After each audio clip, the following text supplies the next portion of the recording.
The common oxidation numbers of the elements exhibit periodic trends. For example, the common oxidation numbers of the alkali metals are all 1, while for the alkaline earth elements of group 2, they are 2. These values correspond to the numbers of valence shell electrons in the atoms of these elements.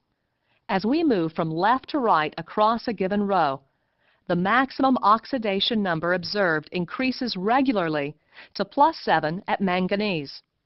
From lithium to boron, the commonly observed oxidation number increases from 1 to 3. Carbon can have more than one oxidation number.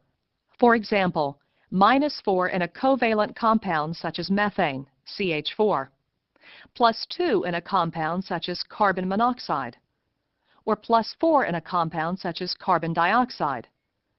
Nitrogen similarly has several different oxidation numbers in the various compounds in which we find it, ranging from -3 in a compound such as ammonia, NH3, to +5 in a compound such as nitric acid, HNO3.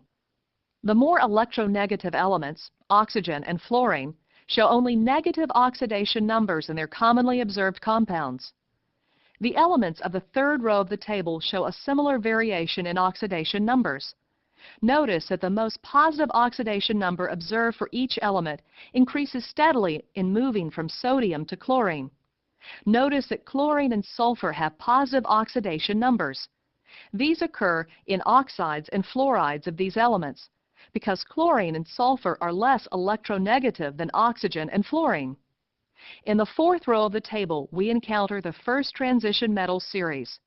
Notice that the maximum oxidation number increases regularly to manganese.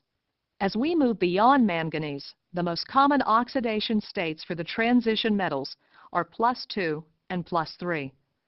For the nonmetals in this row, the observed oxidation states are very much like those of the corresponding second row elements.